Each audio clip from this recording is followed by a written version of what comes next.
Buen día, hermana.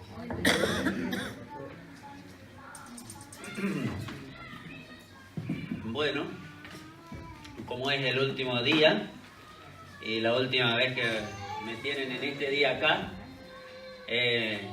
voy a hacer algo para que ya no me inviten. Así que le voy a pedir que enciendan sus celulares. ¿No? ¿Me quieren encender? Vamos, enciendan sus celulares. ¿Se acuerdan de la espada bíblica que sabíamos hacer? ¿Se acuerdan de la espada bíblica? Sí. Que decía, saquen la Biblia, agárrenla por el lomo, así, y a buscar el más rápido que encuentren. Bueno, ahora estamos en la tecnología, ¿no es cierto? Ya, por lo menos acá veo que, y se siente esa música de las hojas cuando pasan, ¿eh? El clic ese. Pero ya en algunos otros lugares hay que decir, abran sus Biblias y enciendan sus Biblias. Pero ahora, bueno, enciendan sus celulares y el que primero que lo encuentra. A ver, googleando.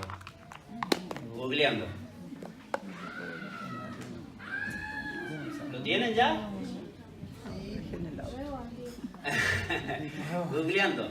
Dicotomía. Dico.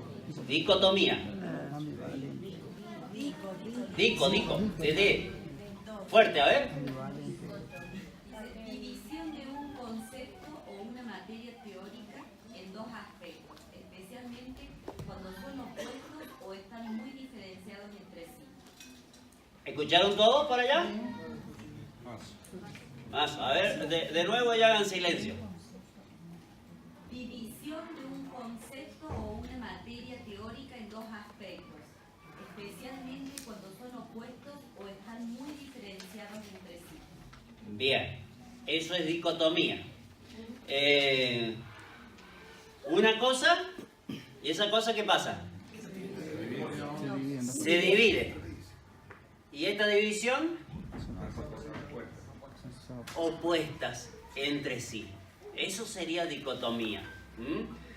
Una ilustración de eso fue cuando el Señor Jesucristo habló de una casa dividida contra sí misma y entonces que no puede permanecer. Es una cosa dividida, pero si salieran algo igual, no. Están contrarias entre sí y por lo tanto es perjudicial. En esta mañana, apaguen los celulares, ahora sí apaguen. En esta mañana empezaron con una canción que es nueva para mí, por supuesto, que no la había escuchado nunca, pero algo así que decía, no es solo una canción, ni son solamente palabras, sino que vengo a rendirte mi corazón a ti, algo así, ¿no es cierto? Y eso habla justamente del tema que ahora vamos a tratar. Integridad o dicotomía. De paso, ¿qué es integridad? ¿Qué entienden por integridad? Algo contrario, algo que no se puede dividir, algo que es entero, una sola cosa. Entero, que no se puede dividir, lo contrario, claro, a dicotomía. Ya la tenían fácil, claro. Entonces, alguien dijo, integridad es soy lo que soy cuando nadie me ve. Integridad o dicotomía. Vamos a leer en Éxodo capítulo número 2.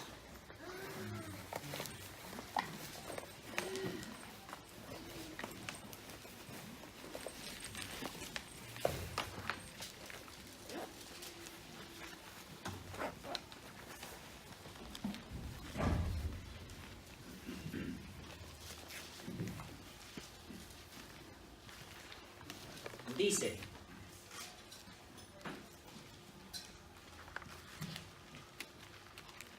escuchen esa música, las hojitas. porque dentro de algunos años o algunas décadas nunca más se va a escuchar eso. Un varón de la familia de Leví, que se llamaba Anran, fue y tomó por mujer a una hija de Leví, a Jocabed, la que concibió y dio a luz un hijo, a Moisés, y viéndole que era hermoso, le tuvo escondido 3 meses. Pero no pudiendo ocultarle más tiempo, tomó una arquilla de juncos y la calafateó con asfalto y brea. Y colocó en ella al niño y lo puso en un carrizal a la orilla del río. Y una hermana, que se llamaba María, una hermana suya del niño, se puso a lo lejos para ver lo que le acontecería. Y la hija de Faraón descendió a lavarse al río, y paseándose sus doncellas por la ribera del río, vio ella la arquilla en el carrizal, y envió una criada suya a que la tomase. Y cuando la abrió, vio al niño, y aquí que el niño lloraba. Y teniendo compasión de él, dijo: de los niños de los hebreos es este. Entonces su hermana dijo a la hija de Faraón: ¿iré a llamarte una nodriza de las hebreas para que te críe este niño? Y la hija de Faraón respondió: ve.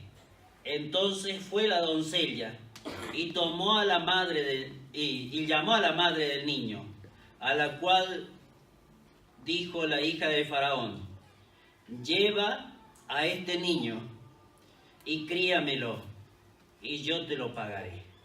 Y la mujer tomó al niño y lo crió. Y cuando el niño creció, ella lo trajo a la hija de Faraón, la cual lo prohijó y le puso por nombre Moisés, diciendo: porque de las aguas lo saqué. Y vamos a leer en Hebreos capítulo número 11, versículo número 23, creo.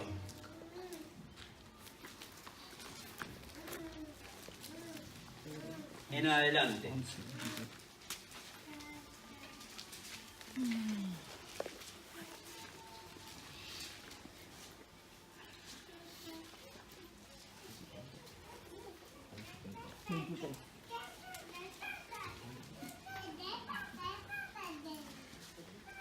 Dice así, 11:23.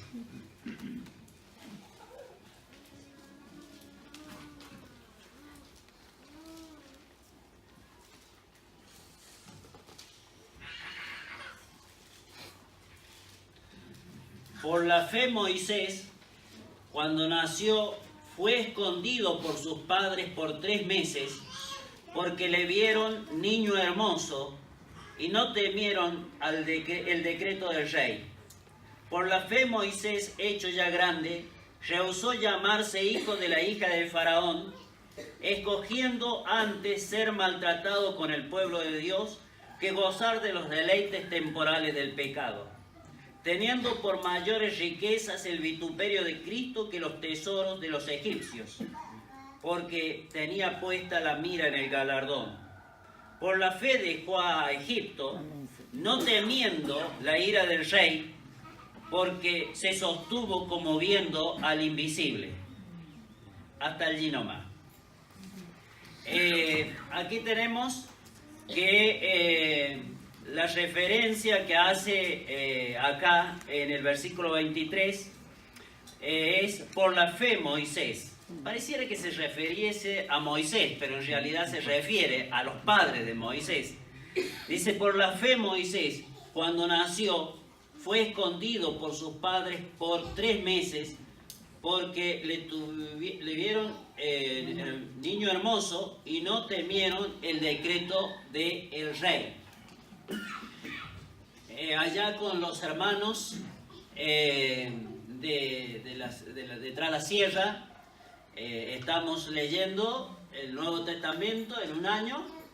Lo hemos dividido en 365 días, el Nuevo Testamento, y el Antiguo Testamento en 3 años. Y tienen que leerlo todos los días. Yo les mando todos los días donde hay que leer. Tienen que leerlo todos los días y tienen que leerlo en familia para promocionar el altar familiar. Y les hacemos hacer así el estudio, que en una primera parte saquen ellos las enseñanzas, lo que aprenden de allí. Y en otra parte es la aplicación. De acuerdo a eso, entonces, ¿qué? Conmigo. ¿Cómo lo puedo aplicar a mi vida? Porque la idea es que no solamente aprendan de la Biblia y que tengan una gran cabeza, sino que justamente para lo que es eso, aprender de la Biblia para poderlo practicar. Y en el libro, hemos pasado por la semana anterior por el libro de Hebreos y por este capítulo. Y si ustedes miran todo este capítulo, el capítulo de la fe dice: por la fe hicieron esto y aquello otro. Y en el caso de Jocabed y Anshan, por la fe, entonces escondieron al niño y no temieron el decreto del rey. Es decir, que una verdadera fe es una fe que obra, es una fe en acción. Y casi que podríamos decir, se confunde acá esa fe de Jocabed y Anshan con la fe también de Moisés.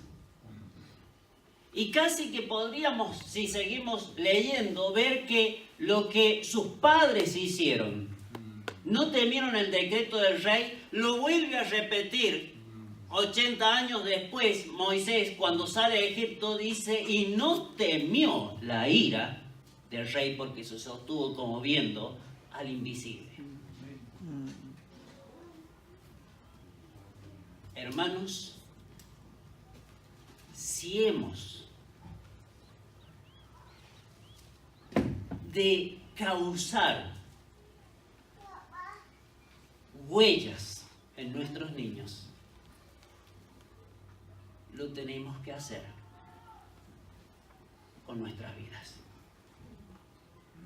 no solamente con nuestras palabras. Por eso es que en esta mañana vamos a ver esto tan importante: integridad o dicotomía. La dicotomía, una vida que no es acorde a lo que creemos o a lo que hablamos, también causa grandes huellas en la vida de nuestros niños, pero para mal. Una vida de integridad causa también marcas en nuestros niños, pero para bien. Fue el resultado de la fe en acción, de la fe que se manifestó en obras de Jocabed y Anshan, lo que hizo que la vida de Moisés fue una vida también de integridad. En primer lugar, vamos a ver algunos ejemplos de dicotomía. Mejor dicho, 2 ejemplos, pero vamos de a uno. Ejemplo de dicotomía, allí está. El primer ejemplo de dicotomía es... No quiero cansarlos mucho, hermanos, y sé que no quiero extenderme mucho. Pero ustedes se acuerdan, para que no perdamos tiempo buscando, si ustedes confían que yo les digo que así dice la Biblia, ¿lo van a creer? Bueno, entonces, si ustedes se acuerdan que Isaac tenía 2 hijos, a Esaú y a Jacob, ¿no es cierto? Pero Esaú era el mayor, y entonces él tenía el derecho a la primogenitura, pero él se la había vendido, había menospreciado eso y se la había vendido por un plato de comida, y entonces se la había vendido a Jacob. Pero llega cuando Isaac es ya viejo, ya está pronto a morir, según él, y entonces quiere darle la bendición a Esaú. Y lo manda a que vaya a cazar y que haga una linda comida para poderlo bendecir. Lo escucha entonces, ¿quién?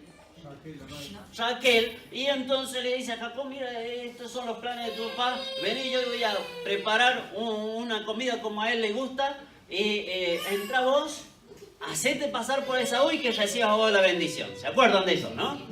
Y Jacob le dice, no, mamá, porque hay una grande diferencia entre yo y mi hermano.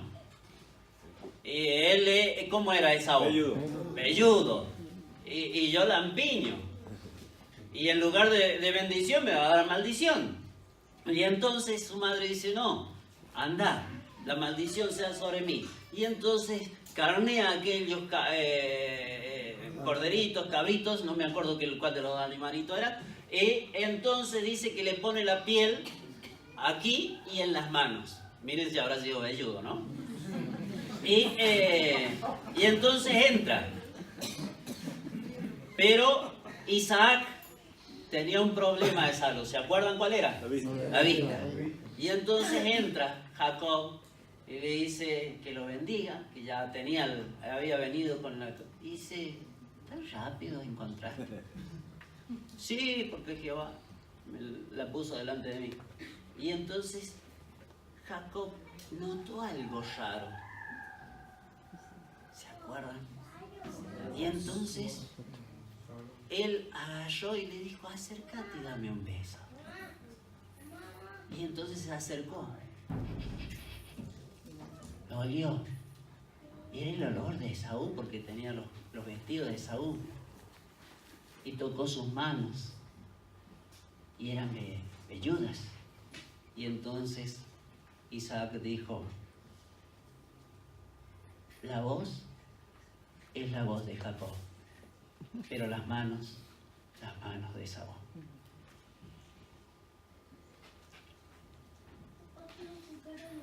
Era una dicotomía. Eran dos personas en una, pero dos personas totalmente distintas. Una velluda y otra lampiña.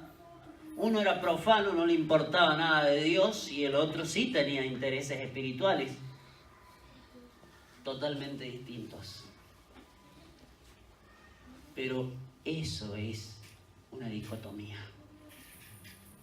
Cuando la voz es la voz de Jacob, pero las manos, lo que hacemos, las manos de Esaú. Cuando con nuestras palabras somos muy espirituales, pero lo que hacemos es de un profano.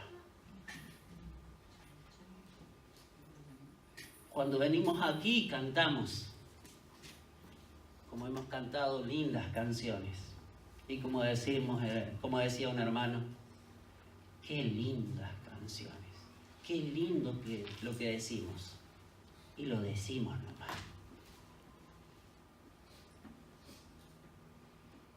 Hermanos, que nuestra voz no sea la voz de Jacob y las manos de Esaú, sino que nuestra voz concuerde con lo que hacemos. Ahora ya nos vamos a ir, como dijo el hermano. Vamos a volver al trabajo, vamos a volver a la escuela, vamos a volver al hogar, vamos a volver a la calle.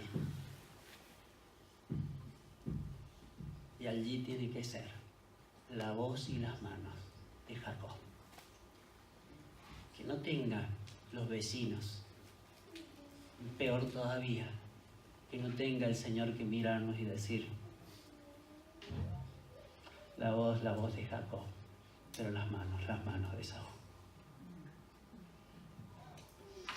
Segundo ejemplo de dicotomía. Estos ya son reconocidos, los sepulcros blanqueados y todas esas cosas, ¿no? Pero el Señor Jesucristo dijo, en la cátedra de Moisés se sientan a estos, los fariseos. Todo lo que les digan que hagan, háganlo. Pero no hagan conforme a sus obras, porque dicen y no hacen. Dicotomía. Dicen y no hacen. También allí he puesto entre paréntesis que dice la Biblia, en Mateo 7 dice, ¿por qué me llamáis Señor, Señor? Y no hacéis lo que yo os digo. Y también en Mateo 21:8, que creo que dice que aquel que lo envió, su padre a hacer algo, y él dijo, sí iré, pero no fue. Y en 2 de Timoteo dice que tienen apariencia de piedad, pero negarán la eficacia de ella. Dicotomía. Es una característica de aquellos que no son verdaderos creyentes. Tienen apariencia de piedad. Está hablando de los falsos maestros allí Pablo a Timoteo, pero niegan la eficacia de ella. Porque dicen y no hacen. Porque la verdadera fe, según Santiago 2, es aquella que se muestra en las obras. Que nuestra voz sea la voz de un creyente, pero que nuestras manos, nuestro orar, sean también de un verdadero creyente. Segundo lugar, ilustraciones de dicotomía. En primer lugar, una ilustración bíblica. ¿Y qué es lo que dice allí? Liebre. La liebre es una ilustración bíblica. ¿Se acuerdan ustedes? Allí en Levíticos, capítulo número 11, habla acerca de los animales que se podían y no se podían comer. Y por lo tanto eran animales limpios y animales impuros o inmundos, ¿no es cierto? Y allí está diciendo Dios las características de ciertos animales para que supiesen cuáles se podían comer y con los cuales también podían ofrecer a Jehová y que fuese una ofrenda agradable a Dios. Y dice, estos van a ser los animales impuros. Van a tener dos características. Van a tener que rumiar y otra característica, van a tener que tener pezuña hendida. Por lo tanto, como el corderito, ¿no es cierto?, que rumea, pero que también tiene la pezuña hendida. Pero Dios le dice, pero no podrás comer, por ejemplo, la liebre, porque rumea, pero no tiene pezuña hendida. Tiene una patita como un perro, tiene la patita como un ratón, tiene la patita, ¿no es cierto?, de otra forma, como un oso. Por lo tanto, será desechado. Es un animal inmundo. No sirve. Ni para ustedes, ni para mí. La dicotomía hace eso. La dicotomía es alguien que rumia. Es alguien que le gusta el conocimiento. Es alguien que profundiza aún en la Biblia y en las doctrinas de la palabra de Dios. Y que puede exponer la palabra de Dios con total fidelidad. Y que tiene quizás una doctrina bien ortodoxa. Le gusta rumiar. Pero ¿cuál es el problema? Sus pies, sus patas, su andar. Su andar es inmundo y por lo tanto no sirve.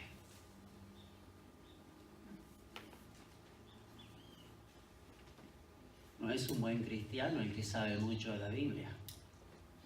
Es bueno saber mucho de la Biblia, porque solamente una doctrina recta puede producir una vida recta. Una doctrina torcida produce una vida torcida también. Pero no es bueno que alguien rumee mucho, tenga mucho conocimiento, pero luego su andar sea un andar inmundo. Dicotomía. Otro ejemplo más. No lo pongas. Me ganó la tecnología. Pero ya lo vieron, ¿no es cierto? Bueno, estaba por preguntarle, ¿cuál era el libro más leído del mundo? ¿Cuál es el libro más leído después de la Biblia? Por lo menos en el ambiente evangélico. El Peregrino. Ahí levanta las manos los que lo han leído.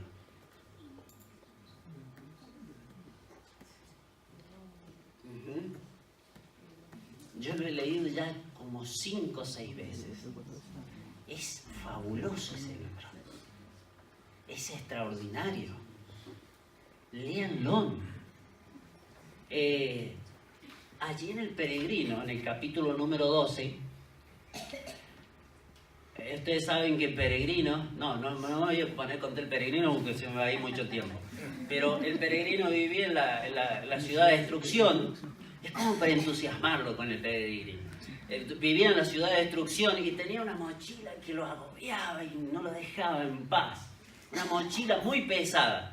Pero vino un tal evangelista y le dijo cómo podía librarse de esa mochila.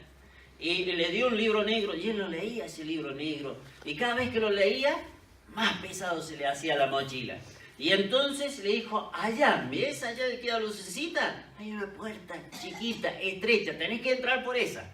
Y allí ya vas por buen camino para que se te quite esa mochila. Y entonces él salió.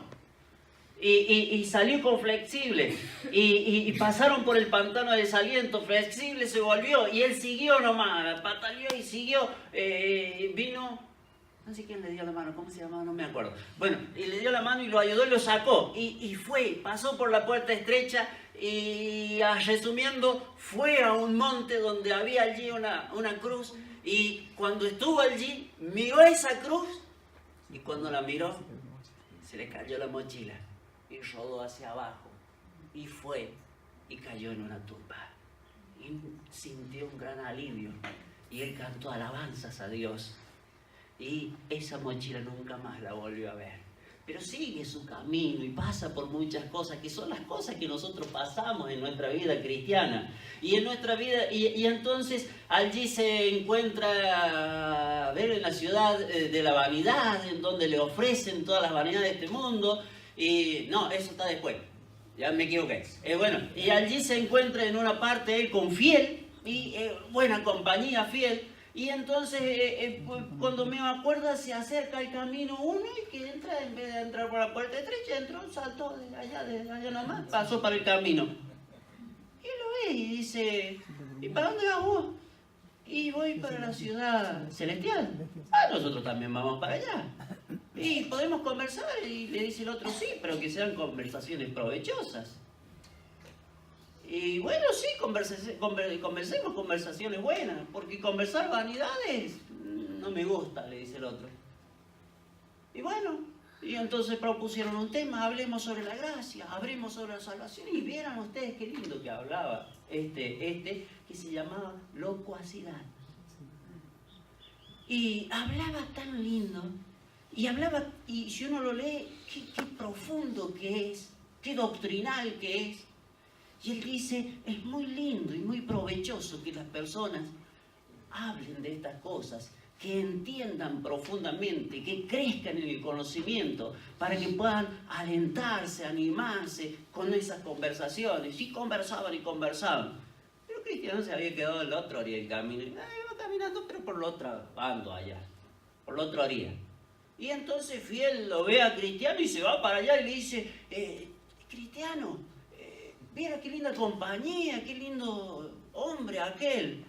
Y Cristiano se sonríe. Lindo para el que no lo conoce. ¿Y qué lo conoce? Y sí, vivía en la ciudad de destrucción. Es hijo de un tal bien hablado que vive en la calle Palabrería.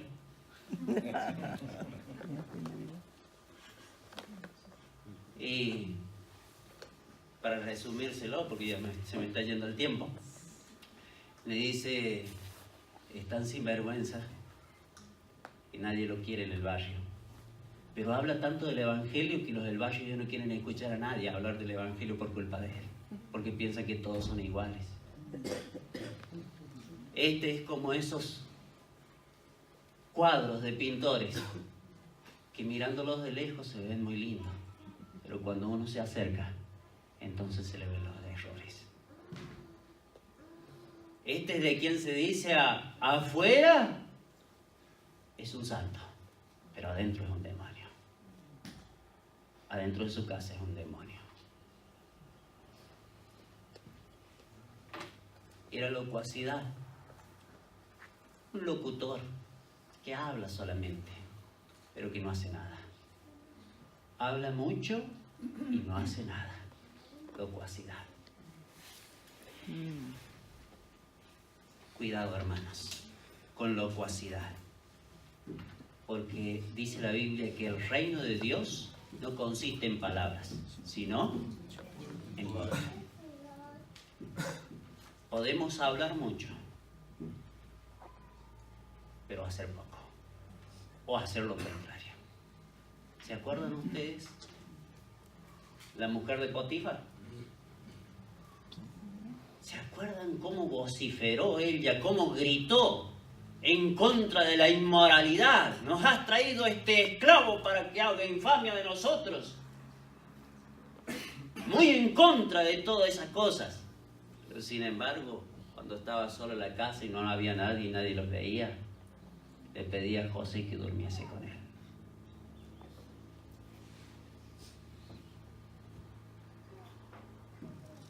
Dicotomía. En tercer lugar,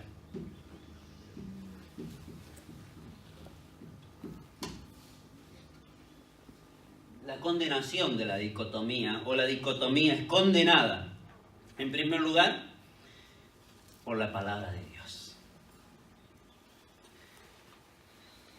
Jeremías dice, cercano estás tú de sus bocas, pero lejos de su corazón. Aunque me llaman el Altísimo, ninguno, absolutamente, me quiere enaltecer, dice Oseas. Y el Señor Jesucristo dijo, este pueblo de labios me honra, pero su corazón está lejos de mí. En vano me honra, enseñando como doctrina mandamientos de hombre. La palabra de Dios tiene estas palabras duras para la dicotomía espiritual. Cercano estoy de sus bocas, pero lejos de su corazón. Me honran con sus bocas, pero su corazón está lejos de mí. Me dicen el Altísimo, pero ¿lo enaltecemos en nuestra vida diaria? Aquellos que más nos conocen, nuestra familia, ¿qué piensa de nosotros? Mi esposa, mi esposo, mis hijos.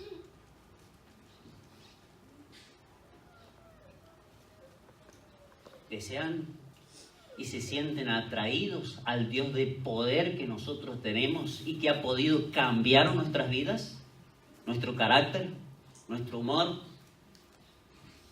nuestro egoísmo?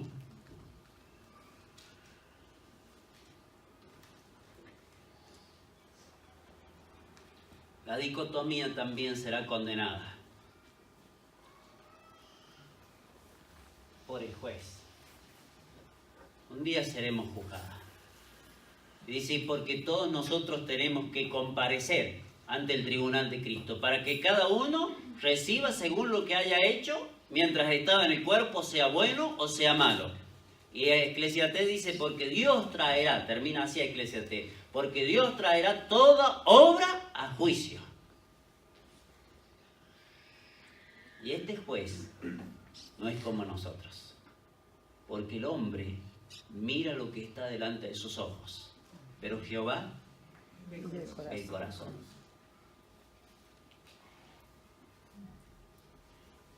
De este juez, ciertos que lo dijeron unos hipócritas, porque el Señor les dijo, hipócritas, ¿por qué me tentáis? Pero dijeron, maestro, sabemos que enseñas, que amas la verdad y que enseñas la verdad y que no te cuida de los hombres, porque no miras la apariencia de los hombres, Si bien lo dijeron unos hipócritas, pero era una gran verdad. Dios no mira las apariencias. Y Pablo dice, no juzguéis nada antes de tiempo, hasta que venga el Señor, el cual aclarará lo oculto de las tinieblas y manifestará las intenciones del corazón. Dios, en el tribunal de Cristo, va a salir todo a luz. Porque no hay nada oculto que no vaya a manifestarse. Y allí se pondrá de manifiesto la dicotomía. Mi hermano, no me gustaría estar ante el juez que amó mi alma y que estuvo dispuesto a morir por mí. Aquel que es santo y que tenga que exponerme allí mi dicotomía.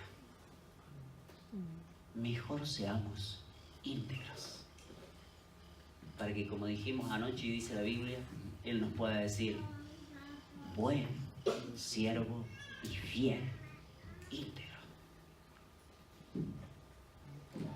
Hagámoslo por Él, hagámoslo por nosotros, hagámoslo por nuestros hijos, hagámoslo por la iglesia, hagámoslo por los inconversos. Nuestra vida, nuestras obras hablan mucho más fuerte que nuestras palabras. En cuarto lugar y en último lugar, vamos a ver ejemplos de integridad. Y el primer ejemplo que vemos es el del apóstol Pablo. Si del apóstol Pablo casi que me admira todo. Me admira su obra misionera, me admira cómo él hacía esa obra misionera, pero me admira su integridad.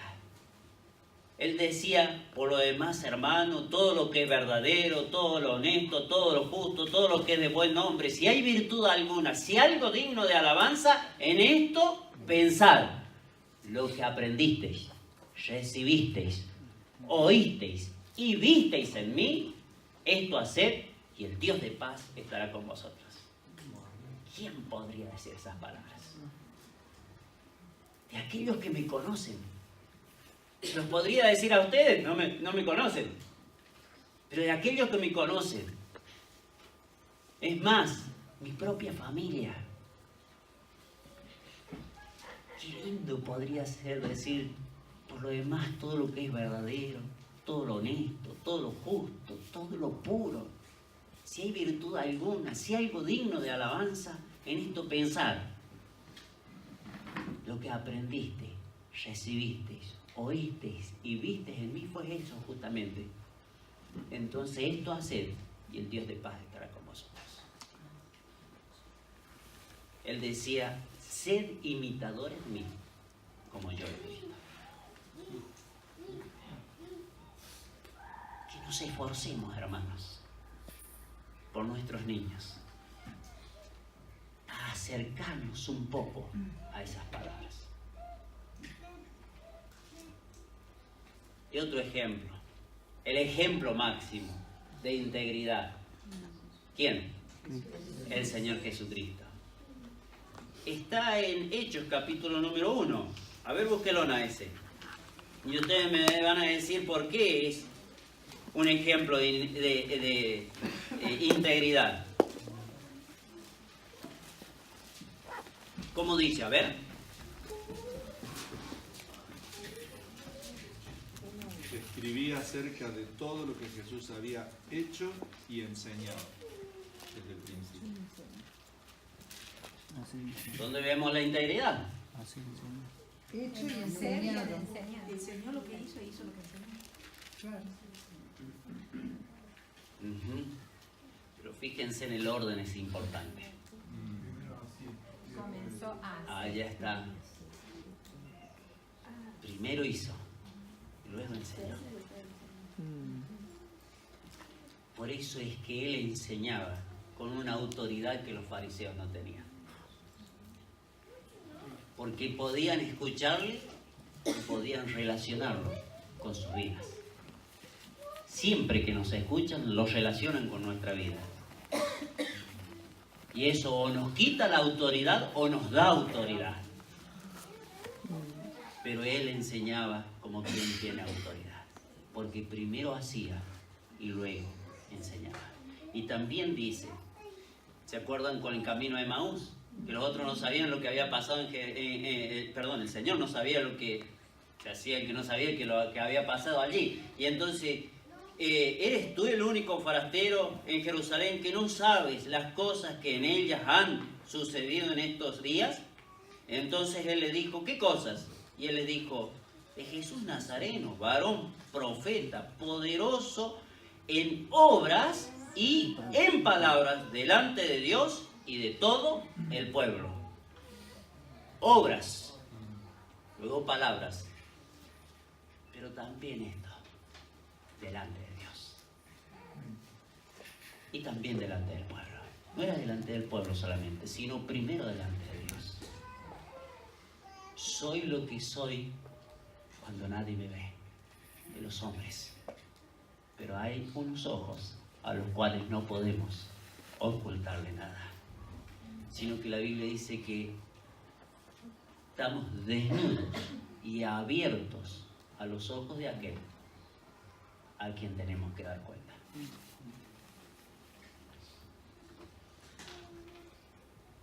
Hermanos, dijimos en esto de la educación sexual, la ideología de género, que vienen por nuestros hijos. Ya vino la nueva era con todo esto, y vino por las leyes morales de Dios, y arrasó con las leyes morales de Dios, de tal manera que ahora es totalmente normal vivir en pareja, y ya no es fornicación, ya no hay adulterio. Arrasó con las leyes morales de Dios, y ahora vienen por las leyes naturales de Dios. Y así es que hay diversas perspectivas de género, y así es que ya puede ser hombre con hombre, mujer con mujer, un adulto con un niño, un ser humano con un animal. Por lo tanto, como dice en Romanos, encendiéndose en lascivia, irán contra la naturaleza. Vienen por las leyes naturales de Dios. Y si arrasaron con las leyes morales, es probable que arrasen con las leyes naturales de Dios. Nuestros hijos están en peligro. Nuestros niños están en peligro.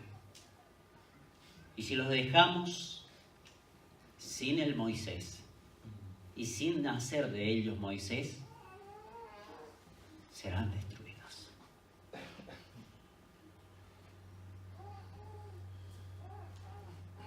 No sé si podremos hacer mucho. No estoy en contra. Disfrutamos de muchos derechos que a hermanos de antes le costaron. Leyes, que se dictasen leyes a nuestro favor, que defiendan nuestros derechos. No sé si podremos hacer mucho en cuanto a luchar con eso. Que se luche. Pero sí estoy seguro que podemos guardar, proteger a nuestros niños si cumplimos con nuestra función. Si hacemos caso a aquello que está de antaño, enseñar, adoctrinar, porque vienen a adoctrinar a nuestros niños y nosotros debemos adoctrinarlos con la palabra de Dios. Pero esa doctrina que les demos tendrá un poderoso efecto siempre que la vean vivir en nuestras vidas. Siempre que nuestros hijos, allí donde más nos descubrimos, en nuestro hogar, puedan ver que ese Dios al cual nosotros les enseñamos es un Dios poderoso y real, porque tiene poder en nuestras vidas para cambiarlas, para que sean para su honra y su gloria. Que no hay una dicotomía, que no son la voz de Jacob y las manos de Esaú, sino que nuestra voz, lo que les enseñamos, concuerda con nuestra vida. Y entonces nuestra palabra tendrá poder y autoridad. Hermanos, si tenemos el altar familiar, si no tenemos el altar familiar, es cuenta que le damos a los egipcios, a nuestros hijos, para que los tiren al Nilo. No los instruimos nosotros, los instruyen ellos.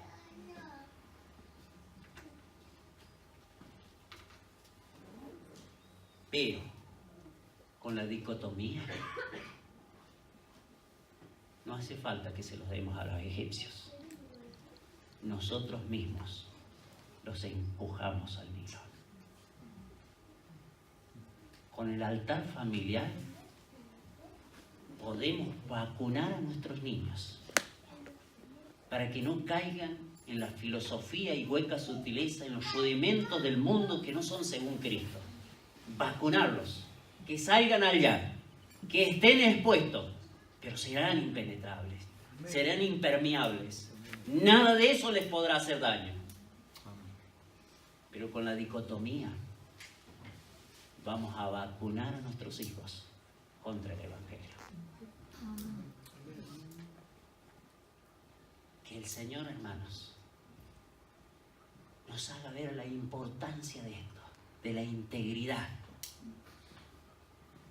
por nuestros hijos, por nuestro Dios, por nuestro pueblo, por las almas perdidas, por el futuro de nuestro pueblo.